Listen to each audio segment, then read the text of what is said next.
오늘 우리에게 주시는 하나님의 말씀은 누가복음 13장 10절부터 21절까지 말씀입니다. 예수께서 안식일에 한 회당에서 가르치실 때 18해 동안이나 귀신 들려 앓으며 꼬부라져 조금도 펴지 못하는 한 여자가 있더라. 예수께서 보시고 불러 이르시되 여자여 내가 내 병에서 놓였다 하시고 안수하시니 여자가 곧 펴고 하나님께 영광을 돌리는지라. 회당장이 예수께서 안식일에 병 고치시는 것을 분내어 무리에게 이르되 일할 날이 엿새나 있으니 그동안에 와서 고침을 받을 것이요 안식일에는 하지 말 것이니라 하거늘 주께서 대답하여 이르시되 외식하는 자들아 너희가 각각 안식일에 자기의 소나 나귀를 외양간에서 풀어내어 이끌고 가서 물을 먹이지 아니하느냐. 그러면 18해 동안 사탄에게 매인 바 된 이 아브라함의 딸을 안식일에 이 매임에서 푸는 것이 합당하지 아니하냐. 예수께서 이 말씀을 하시매 모든 반대하는 자들은 부끄러워하고 온 무리는 그가 하시는 모든 영광스러운 일을 기뻐하니라. 그러므로 예수께서 이르시되 하나님의 나라가 무엇과 같을까? 내가 무엇으로 비교할까? 마치 사람이 자기 채소밭에 갖다 심은 겨자씨 한 알 같으니 자라 나무가 되어 공중의 새들이 그 가지에 깃들렸느니라. 또 이르시되 내가 하나님의 나라를 무엇으로 비교할까? 마치 여자가 가루 서말 속에 갖다 넣어 전부 부풀게 한 누룩과 같으니라 하셨더라. 아멘. 함께 읽은 본문을 가지고 하나님 말씀 나누기 원합니다. 오늘 묵상할 말씀은 잘못된 율법주의가 왜 그렇게 해로운가를 명백히 보여주는 이 두 번째 안식일 논쟁에 관한 말씀입니다. 그러면서 주님은 이어서 하나님 나라가 무엇과 같을까에 대해서 말씀하십니다. 겨자씨와 누룩 비유는 하나님 나라가 작게 시작하여 큰 나무로 성장하되 그 성장이 밀가루 속의 누룩처럼 조용하게 자라가고 있음을 말씀하고 있습니다. 먼저 첫 번째 이야기입니다. 10절에서 17절 말씀에 예수님과 종교 지도자 사이에 안식일에 관한 이 논쟁이 벌어집니다. 오늘 말씀의 논쟁은 예수님께서 안식일에 18년 동안 귀신 들려 앓으며 꼬부라져 펴지 못하는 여인을 고치는 데서 문제가 시작됩니다. 시간과 장소와 사건의 장소와 시간은 분명하지는 않지만 유대 지역의 어느 회당에서 있었던 일이었음은 확실합니다. 오늘 이야기의 중심, 주인공은 관심의 대상은 바로 18년을 중병에 시달린 여인이었습니다. 이 여인은 귀신 들려 앓을 뿐만 아니라 등이 꼬부라져 조금도 펴지 못했다고 성경은 말씀하죠. 이 여인이 18년 동안 이렇게 살면서 회당에 출석했다는 것 그 자체가 이 여인의 믿음을 보여주고 있는 것입니다. 그리고 이런 믿음이 그녀를 예수와 만나게 한 것입니다. 이 간절한 마음으로 회당에 나아갔을 때 예수님께서는 이 여인을 보자마자 부르십니다. 예수께서 병든 여인이 치유를 간구하기도 전에 먼저 그녀를 불러주셨다는 사실을 우리는 주목할 필요가 있습니다. 주님은 이처럼 우리의 이 연약함을 불쌍히 여기시고 먼저 우리에게 찾아오시는 분이라는 것을 우리는 다시 한번 확인할 수 있습니다. 그러면서 그 여인에게 손을 얹으시고 안수하십니다. 주님은 다른 경우처럼 귀신을 꾸짖으신 것이 아니라 안수하셨습니다. 예수님께서는 이 여인에게 있는 이 믿음을 보시고 사랑의 표시로 친히 안수하신 것으로 우리는 볼 수 있습니다. 그러자 이 여인은 굽어졌던 허리가 펴졌고 기적이 일어난 이 상황 속에서 하나님께 영광을 올리게 됩니다. 예수께서 신적인 능력을 발휘하심으로써 즉각적이고도 완벽하게 영원하게 이 여인의 병을 치유하게 된 것입니다. 안식일에 18년 동안 고통당하던 여자가 진정한 안식을 얻은 것입니다. 어느 날에 안식일에 진정한 안식을 얻게 된 것입니다. 모든 사람이 축하하고 기뻐해야 할 기적이 바로 오늘 이 회당에서 일어난 것입니다. 얼마나 즐거웁니까? 하지만 그 기쁨을 누리지 못하는 부류의 사람이 있었습니다. 바로 율법주의에 사로잡힌 회당장이었죠.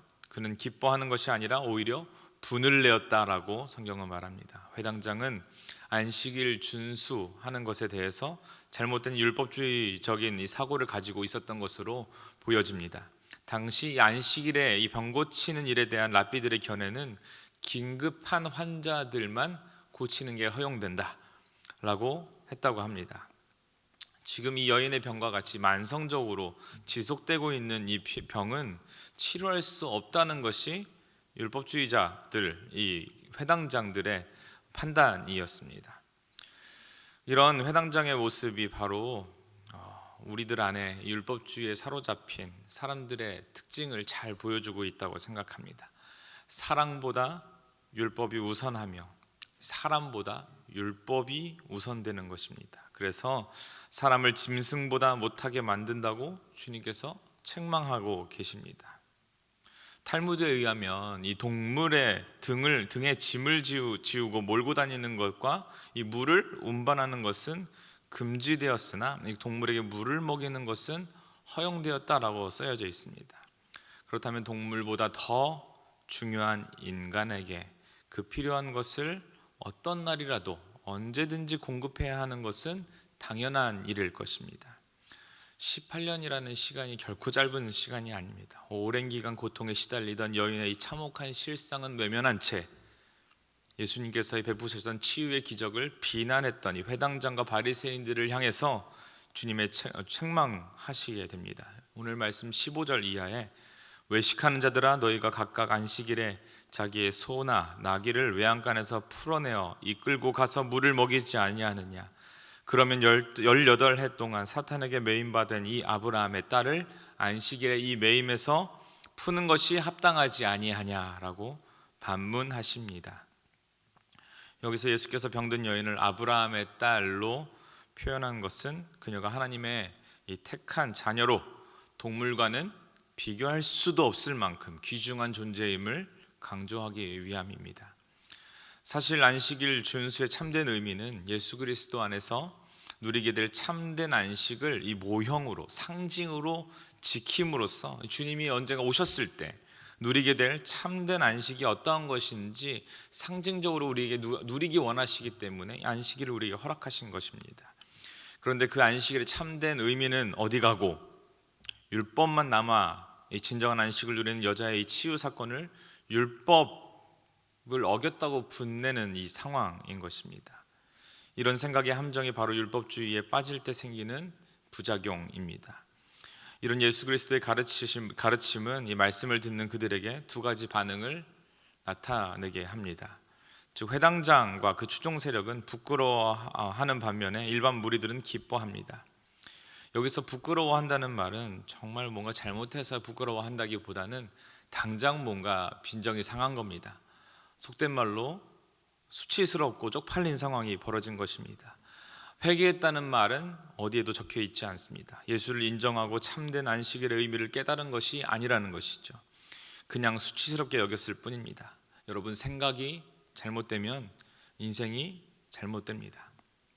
생각이 잘못되면 신앙이 잘못된 방향으로 흘러가게 되고, 그래서 잘못된 율법주의적인 안경으로 세상을 바라보게 되면은 참된 복음을 우리가 바라볼 수 없게 된다는 것입니다. 두 번째 단락 28절부터는 하나님 나라에 대한 두 비유가 나옵니다. 그러므로로 연결된 것을 볼 때 이 비유들은 앞에 회당장의 이 분냄과 연결된 이야기입니다. 표면적으로는 이 안식일 논쟁이 주된 주제처럼 보이지만 사실 이 여자의 치유는 하나님 나라가 거기 그 자리에 도래했다는 것을 의미하는 것입니다. 겨자씨 비유는 하나님 나라의 급속한 이 외적인 성장에 초점을 맞추고 있습니다. 19절 말씀에 사람이 자기 채소밭에 갖다 심은 겨자씨 하나를 갖다 라고 말씀합니다. 여기서 갖다 놓았다라는 말은 우연히 뿌려진 것이 아니라는 것입니다. 누가 의도를 가지고 거기에 계획을 가지고 사용되었다는 것입니다. 즉 씨는 밭에서 저절로 나오는 것이 아니며 우연히 떨어진 것도 아니라는 것, 오랫동안 계획한 결과라는 점을 우리는 잘 이해할 필요가 있습니다. 겨자씨가 하나님 나라의 도래를 상징한다는 점에서 그것은 바로 예수 그리스도 그리고 그의 말씀을 의미할 것입니다. 그렇다면 이 겨자씨를 심은 사람은 세상을 구원하기 위해서 이 땅에 오신 예수 그리스도 그리고 하나님을 상징할 것입니다. 겨자씨는 모든 씨앗보다 참 작은 씨앗으로 잘 알려져 있습니다. 되게 작아서 엄청나게 보이지도 않을 만한 그런 씨이지만 그 겨자씨 나무가 되면은 1m 정도로 크게 자라며 이 팔레스타인 지방에는 3m까지도 크게 자라는 나무가 이 겨자씨 나무, 겨자나무라고 합니다. 그래서 이것은 어떤 것을 말하냐라고 한다면 하나님 나라가 이 겨자씨 비유, 처음에는 이 복음이 미미하고 작고 보잘것없어 보이지만 점차 급속도로 확장될 것을 암시하고 있는 것입니다. 사실 그리스도 예수에 의해서 뿌려진 이 천국 복음은 처음에는 미미하게 전파되었습니다. 하지만 그것이 자라서 나무를 이루게 되었고, 그렇게 성장한 하나님 나라에는 공중에 새들이 깃든다고 성경은 말하고 있습니다. 결국 겨자씨 같이 보잘것없어 보이는 하나님의 나라가 자라나서 겨자나무가 되었을 때 거기 깃들게 된 이 사람들은 하나님 나라의 백성이 되어서 축복을 누리게 될 것이다 라고 예수는 이 비유를 통해서 말씀하고 계시는 것입니다. 두 번째 나오는 이 누룩의 비유는 어떻습니까? 겨자씨 비유와는 다르게 하나님 나라의 외적인 성장이 아니라 이 내적인 성숙을 초점에 맞춰서 말하고 있습니다. 씨앗처럼 그 자체가 자라나는 것은 아니지만 누룩의 이 적은 양이 반죽한 이 밀가루 전체에 고루 퍼져서 부풀리듯이 이 천국 복음이 그렇게 확장돼 나갈 것을 보여주고 있는 비유입니다.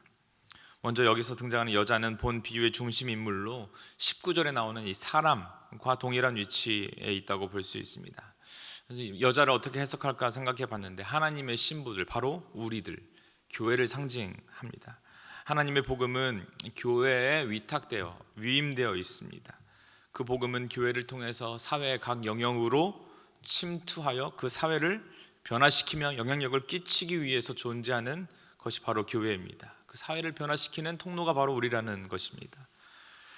그런데 여기서 주의할 것이 있습니다. 이 비유는 이 세상 전체가 복음화된다는 뜻보다 이 세상의 조용하고 자애로운, 이 부드러운 복음의 영향력이 은밀하게 자라나가는 상황을 비유로 보여주고 있는 것입니다. 따라서 이 누룩의 비유적인 의미는 점진적인 내적 변화를 일으킨다는 것에 핵심이 있습니다. 일반적으로 성경에는 누룩을 이 부정적인 의미로 사용하는 경우들이 많이 있습니다. 하지만 이 비유에서 누룩은 적은 양의 누룩이 가루 서말, 밀가루 서말을 부풀리듯이 복음은 은밀히 세상에 파고 들어가 사람들을 놀랍게 변화시킬 것이라는 의미로 사용되고 있는 것입니다. 오늘 말씀을 마무리하기 원합니다. 오늘 말씀을 통해서 하나님께서는 이 하나님의 복음은 은밀하지만 완벽하게 지금도 전파되고 있음을 말씀하고 계십니다. 살아서 역사하시는 하나님의 말씀이 온전히 일하고 계심을 우리는 믿어야만 합니다. 우리가 율법주의 안경을 쓰고 예수를 조롱했던 회당장처럼 살아가서는 안 될 것입니다. 또한 겨자씨와 같이 이 작은 천국, 복음이 겨자나무가 되었던 것처럼 우리에게 주신 작은 복음의 씨앗, 우리 마음속에 뿌려진, 이 교회 안에 뿌려진, 이 땅 위에 뿌려진 이 작은 씨앗이 아직도 큰 나무로 자라지 못하고 있다면 우리에게 주신 복음이 부끄러움이 되지 않도록 잘 살아가야 할, 우리를 잘 돌아봐야 할 책임이 우리에게 있습니다. 복음에 합당한 열매를 맺어야 할 사명이 우리에게 있습니다. 이 부르심에 순종하는 신촌의 성도들 되시기를 기도합니다.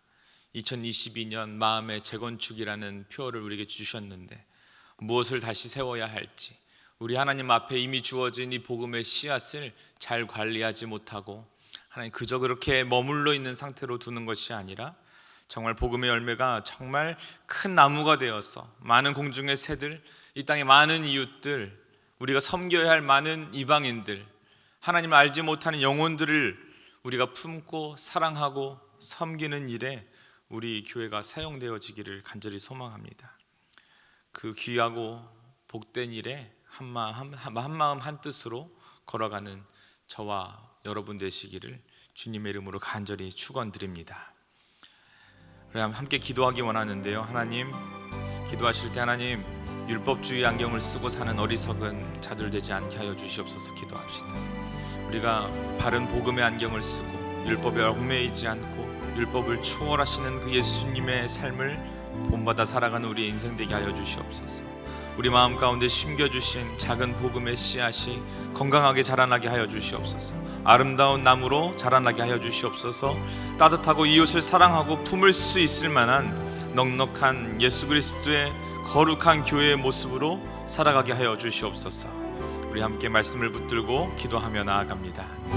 사랑과 은혜가 풍성하신 하나님 아버지, 우리 말씀을 통하여 오늘 복음의 안경이 아닌 율법주의와 하나님 율법주의 안경으로 살아가는 연약한 우리 회당장과 같은 신앙이 우리에게 없는지 다시 한번 우리를 깨워주시니 감사를 드립니다. 아버지 하나님, 우리가 율법에 얽매여 사는 사람들을 되지 않게 하여 주시옵시고 이 땅을 구원하기 위해서 이 땅에 오신 그 예수님의 그 정신을 본받아 이웃을 사랑하고 이웃을 품으며 하나님의 복음을 전파하는 일에 우리가 주저하지 않도록 우리를 주님의 좋은 도구로 사용하여 주시옵시기를 간절히 바라오고 원합니다.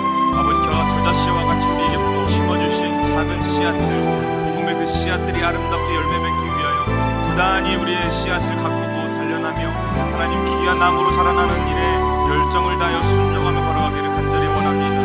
2022년 우리 신촌성결교회 주님의 손에 올려드리며 교회의 귀한 하나님 성도로서 하나님 직분자로서 하나님 정말 그 부르심에 합당한 열매를 맺어가기 위하여 노력하는 교회가 되기를 원합니다. 아버지 하나님, 재건축을 이루기 위하여 기도하며 나아가는 우리의 2022년 한 해 가운데 하나님의 놀라운 비밀과 하나님의 복음의 확장이 이 교회를 통하여 신촌의 모든 성도들을 삶을 통하여 아름답게 펼쳐나가기를 간절히 원하고 주의 역사하여 주시옵소서. 오늘 하루를 시작합니다. 아버지, 우리에게 은혜를 더하여 주시옵시고 한량한 은혜로 함께 하셔서 정말 아름다운 열매를 맺으며 세상의 빛과 소금의 역할을 잘 감당하는 저희들 될 수 있도록 주여 역사하여 주시옵소서. 이제는 우리 주 예수 그리스도의 은혜와 하나님의 사랑하심과 성령님의 교통하심이 율법을 완성하신 예수님을 본받아 이웃을 사랑하며 율법에 얽매이지 않고 귀한 교회를 세워나기로 결단하며 나아가는 주의 백성들 머리 위에 이제로부터 영원토록 함께 하옵시기를 간절히 축원하옵나이다. 아멘.